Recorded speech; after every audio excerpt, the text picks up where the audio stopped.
a shout out to my new friend Carly over at Owning Authenticity for your sharings, which are awesome, and just seeing you just express and just getting it out has opened something up for me, and I do have a lot to share, but I'm not always sure what's going to come forth, and I am not always good with details, and I'm not good at planning either. But part of my design is just to share in the now. So I'm just going to experiment with it. And also, so one of the things I want to talk about is this rediscovery about my motivation of innocence. And being a manifestor with this motivation, it's very, very different than the teachings about being a manifestor and initiating. Not that I'm not here to initiate when it feels correct, but a lot of my existence has been about learning how to just be. Which I tell you, it's not easy. Because of the depth of the conditioning and programming that keeps us in the mind. So, and I'm recognizing that there's what's going on in the story of me and the mind, and then there's what's actually here, which is quite simple.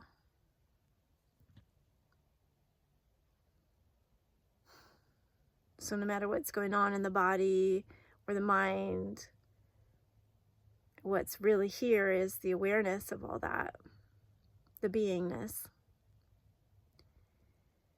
So yeah, it really clicked in, and what I want to speak about with this innocence motivation is that it takes a while, I think, and unless you have done a lot of work in your past lives and cleared out your conditioning, to get to the point of really sinking into the being and living there.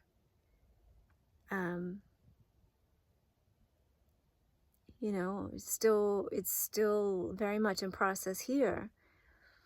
That takes a consistent turning again and again to that which is unchanging, the beingness, and what drives the passion for that, because that has been my passion all along. That's the recognition, even though there's been these cycles of desire of having a purpose and being teaching people and having an impact and leading and all that. My open G center just coming back again and again. But those desires has had to get worn down.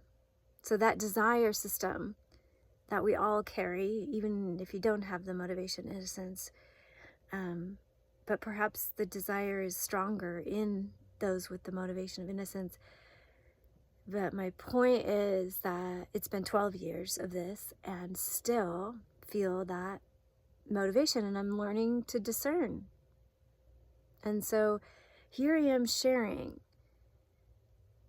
But it feels very like no agenda. Like I just want to share like Carly does, just because sometimes it's interesting for people and maybe it helps people. And I think I have, it has been cool to see people watching my videos and commenting, and it touches some people. And if I can touch one person, and yeah, that's great.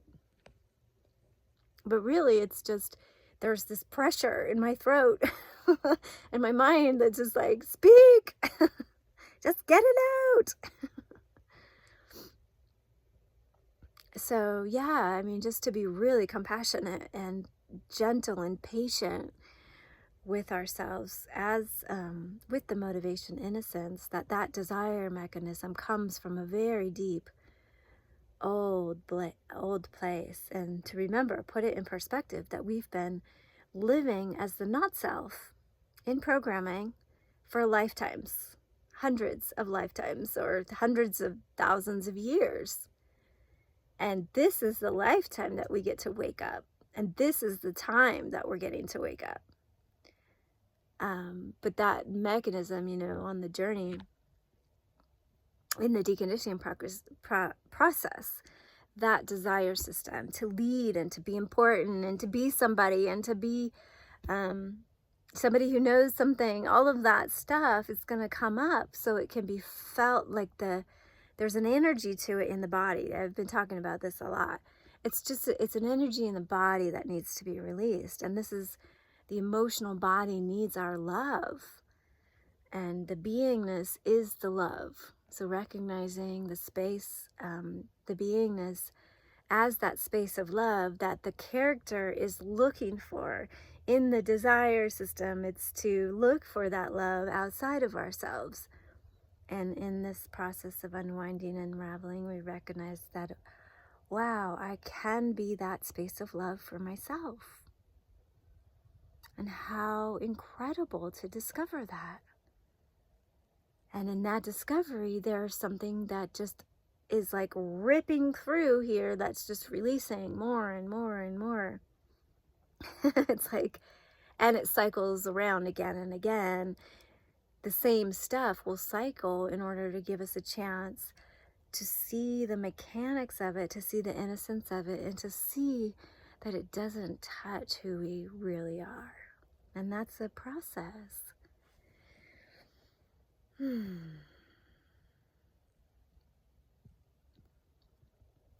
Yeah, so I saw this beautiful video that Gaia made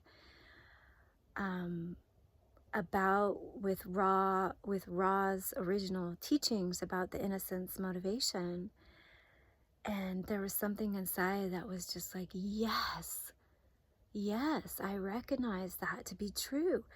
Every time I've sunk into that pure beingness. And last year there was a really beautiful taste of it a few times. And when it comes alive, you realize that all the teachings that are pointing to this are true, that there's nothing you want in this space when you're resting as the true self. That is the joy and the peace and the kindness and the beauty and the sweetness of life. That's what we're looking for. And so, yes, I want to live there. And like there, the me doesn't need to grab for anything. It doesn't need to prove itself. It doesn't need to fix anything or change anything about ourselves. So thank you, Gaia, for making that video. It just is so beautiful and gives that essence of the being where everything just falls away. Like nothing is important. There's no issues in reality. The mind just makes up all these problems so it can fix it. But there's actually no problem. And it's easier to say when the body feels like hell. That's the hardest part.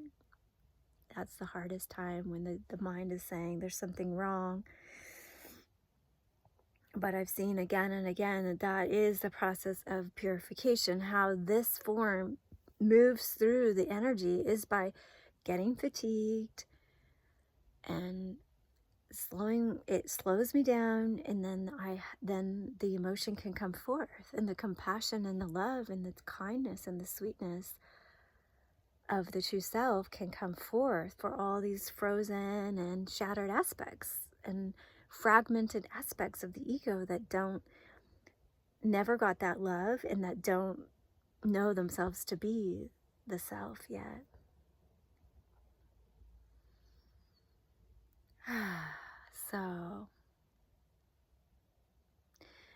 So it makes sense when people talk about how most people who have the motivation innocence are actually going to be operating out of desire. And like a lot of the leaders out there are probably motivation innocence. Especially being a manifestor, you can make shit happen. I would go through these, I've been through so many cycles of like finding something that works for me and then wanting to tell everybody about it. And that's also the Sagittarius South node. Like I have the answer, everybody. Here it is. And you should do it. And having this gusto and then thinking that that's going to be some sort of career path and then it falling away again. So as a manifestor, there is that energy that we can really put our, our energy into something, and it does happen for a while. But does it fulfill our deepest longing? Nah, it never will, having that career, getting that boyfriend, getting that house, getting that health, the perfect health, even. That's my challenge, that there's a mental idea that when I get perfect health, then I can be happy and resting in the being. And just in this moment right now, what I can see is that is a belief that is going to be seen through more and more. So the challenge of the body will continue to wear down that separation, that if the body's not feeling well, that I can't be in the being, in the peace and the joy and the love of the being.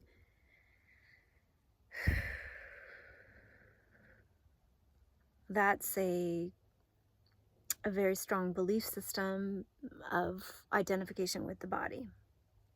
So, which, who knows how long that's going to take, but seeing it now, that just because there's a headache and there's fatigue in the body, I can also still access the beingness and the silence and the stillness where everything is coming from.